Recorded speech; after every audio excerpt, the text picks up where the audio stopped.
Hello everyone.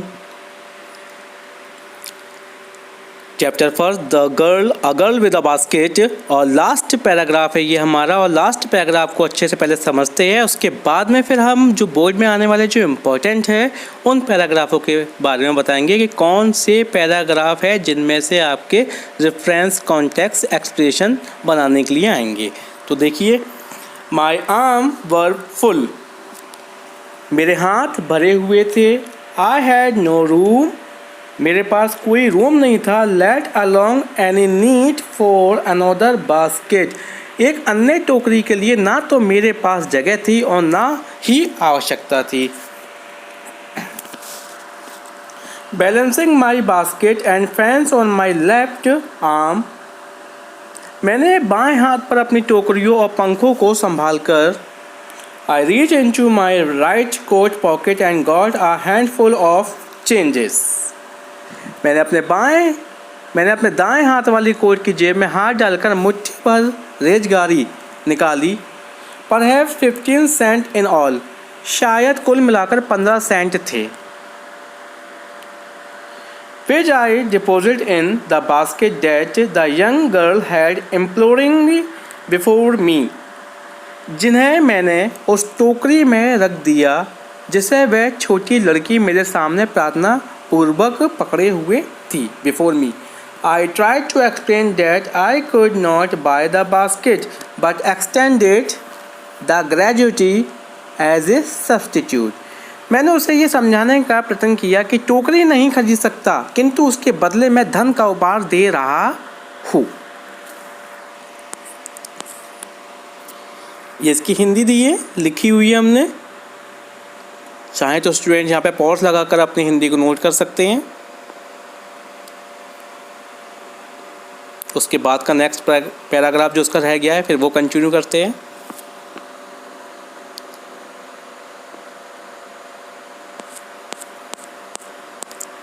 चलिए, I realized at once what offense I had given, मुझे इस बात का एहसास हो गया कि मैंने कोई अपराध कर दिया। This child of 9, dressed in rags and on the edge of starvation, raised her chin, reached into the basket, and with all the pride and graciousness of a lady, handed the money back to me. उस 9 वर्ष की बच्ची ने, जो फटे पुराने कपड़े पहने हुई थी तथा भूखमरी के कगार पर थी, अपनी थोड़ी ऊपर उठाई, टोकरी में हाथ डाला और एक भद्र महिला जैसे सम्मान और गौरव के साथ वह धन मुझे लौटा दिया। There was only one thing I could do. अब केवल एक ही काम था जो मैं कर सकता था। I bought the basket. मैंने टोकरी खरीद ली। She wiped her eyes. उसने अपने आंसू पोंछे। Smiled and dashed down the platform. एवं मुस्कुराती हुई प्लेटफॉर्म से तेजी से भागते हुए किसी घास की झोंपड़ी की ओर बढ़ी। Headed for the some grass hut that would have at least 30 cents that night, जहाँ उसके पास उस रात के लिए कम से कम 30 सेंट हो गए होंगे।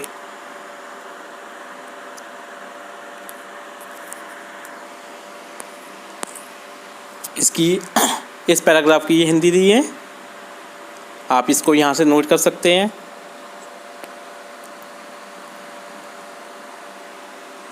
आगे चलिए, इसका नेक्स्ट पैराग्राफ देखिए।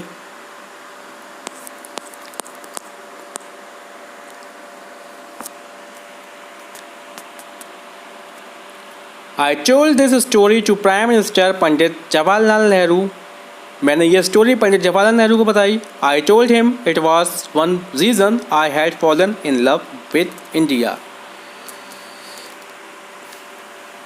मैंने उनसे कहा कि यही एक कारण है जिसकी वजह से मैं भारत से प्रेम करने लगा हूँ।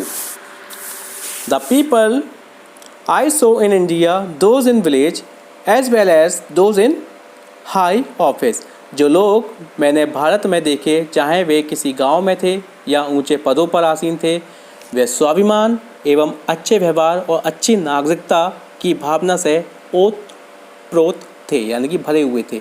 Have both pride and a lively sense of decency and citizenship. उनके अंदर स्वतंत्रता की तीव्र लालसा थी। They also have a passion for independence.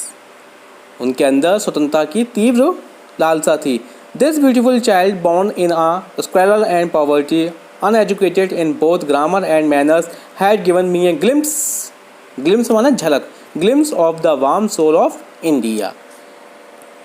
इस सुंदर बच्ची ने, जो कि गरीबी में पली बड़ी, जिसे ना तो व्याकरण और ना ही व्यवहार के लिए कोई स्कूली शिक्षा मिली थी, मुझे भारत की आत्मीयता की एक झलक दिखाई। तो गाइस, हमारा फर्स्ट चैप्टर पूरा कंप्लीट हो गया है। अब नेक्स्ट क्लास में हम फर्स्ट चैप्टर से जो भी इम्पोर्टेंट पैसेज आते हैं एक्सप्लेनेशन बनाने के लिए, उनके बारे में आपको डिटेल में इम्पोर्टेंट बताएंगे और देन क्वेश्चंस जो आते हैं बोर्ड में वो बताएंगे। तो जो भी मेरे स्टूडेंट हैं वो ज़्यादा से ज़्यादा इस वीडियो को, इस क्लास को उन विद्यार्थियों तक शेयर करें जिसको वास्तव में इस क्लास की ज़रूरत है। फिर भी कोई चीज़ अगर आपको नहीं समझ में आती है तो आप कमेंट बॉक्स, नीचे कमेंट बॉक्स दिया हुआ है, कमेंट बॉक्स में जाकर आपकी जो भी समस्या है आप उसको लिख सकते हैं। आपकी समस्या का समाधान किया जाएगा। Okay guys, take care, bye bye.